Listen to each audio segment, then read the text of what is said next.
सीधी तस्वीरें वहां से। तो नियम बनाया कि जिन्होंने 5 करोड़ से ऊपर का बैंकों से कर्ज लिया है उनका कर्ज माफ होगा।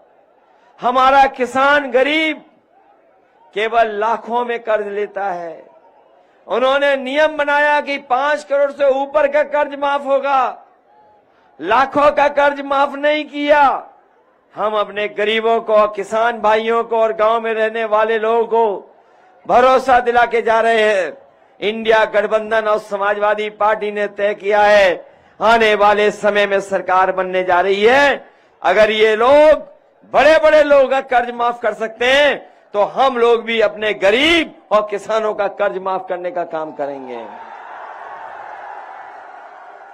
कर्ज माफ करेंगे और अपने किसानों को एमएसपी लाभकारी मूल्य के लिए कानूनी अधिकार दिला करके इनकी मदद करने का काम करेंगे। जो लोग कहते हैं विकसित भारत हो जाएगा, जो सपना दिखा रहे थे विकसित भारत का, अगर हमारे प्रधानों ने मदद ना की होती, इन्होंने प्रधानों से पैसा वसूल करके विकसित यात्रा कराई। ये विकास विकसित यात्रा जो थी इनकी, भारत विकास और विकसित यात्रा जो इन्होंने की, हमारे किसानों से और नहीं बल्कि प्रधानों से पैसा वसूला। प्रधानों ने अगर पैसा न दिया होता तो इनकी विकसित भारत यात्रा भी नहीं हो पाती। इसलिए अपने किसानों को भरोसा दिला के जा रहे हैं। मंडी बनानी पड़ेगी, मंडी बनाएंगे। सस्ती बिजली, आपकी सिंचाई मुफ्त पहले की तरह और कानूनी अधिकार आपकी फसल के लिए एमएसपी देने का काम होगा। जहां किसान हमारा इस सरकार के खिलाफ वोट डालने के लिए तैयार है, वो अभी किसान भूला नहीं है कि किस तरीके से थार ने हमारे किसानों की जान ले ली। इस बार एक एक वोट डाल करके इनको सबक सिखाने का काम करने जा रहा है किसान। जहां किसान दुखी वहीं नौजवान के सामने इन्होंने सपने तोड़ दिए। ये हमारा नौजवान जानता होगा, परीक्षा देने गया, एक एक परीक्षा की तैयारी की, कोचिंग की, लेकिन जब परीक्षा दे करके घर लौटा तो पता लगा कि पेपर लीक हो गया। नौजवानों ने जितनी परीक्षाएं लिखी, इस सरकार ने हर परीक्षा का पेपर लीक कर दिया। जो लोग परीक्षा देकर के आए होंगे, नौजवान जिन्होंने तैयारी की होगी, वो जानते होंगे 1, 2, 3, 4, 5 पेपर नहीं बल्कि 10 पेपरों से ज्यादा परीक्षाएं लीक हुई हैं। और अभी पुलिस की जब भर्ती हुई थी, इन्होंने 2 दिन की तैयारी की और नौजवानों को भरोसा दिलाया कि बहुत ही सुरक्षित भर्ती होगी, न कोई नकल कर पाएगा, न पेपर लीक हो पाएगा।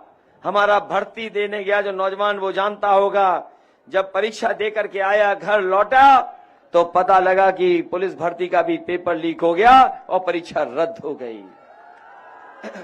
नौजवानों, आपकी नौकरी नहीं छीनी इन्होंने, नौकरी तो छीनी है, लेकिन साथ में आपका 1/3 जीवन इन्होंने बर्बाद कर दिया है।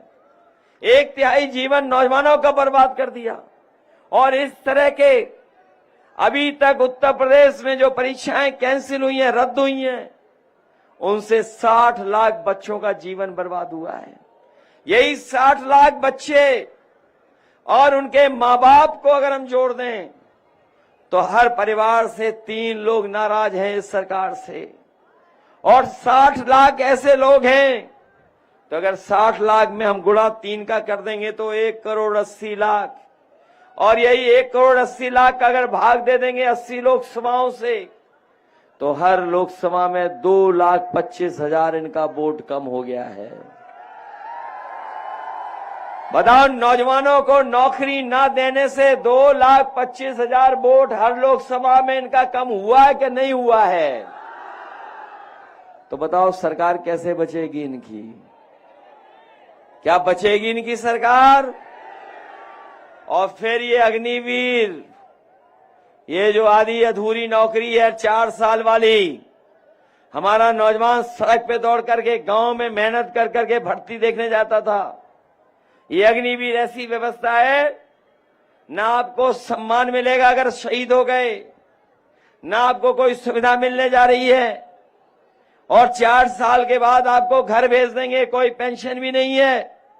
इसलिए अपने नौजवानों को कह के जा रहे हैं, पहले जैसी फौज की भर्ती होगी, संख्या भी बढ़ाई जाएगी और अपने नौजवानों को वर्दी और पक्की नौकरी देने का काम, और अग्निवीर हमेशा हमेशा के लिए खत्म होगी। ये सरकार वाले सोच रहे हैं कि अब उनका क्या होगा, भाषा बदल गई इनकी क्या नहीं बदल गई। पिछले 3 चरणों में जब से ये हारे हैं, इनके बड़े बड़े नेताओं की भाषा बदल गई है, और दिल्ली वाले जो प्रधान सांसद हैं वो तो जाने कितना घबरा गए हैं। अब तो वो अपने ही खासम खास लोगों के लिए बुरा भला कह रहे हैं, जो सबसे करीब थे उनके, जो दाना पानी का इंतजाम करते थे, उनके खिलाफ ही हैं। बताओ, अपने लोगों के खिलाफ ही नहीं हो गए। और जब से इलेक्टोरल बॉन्ड वाली बात जनता के बीच में आ गई है, जिसमें इन्होंने चंदा वसूला, पैसा वसूला, अगर इनसे पूछो। कैबिनेट मंत्री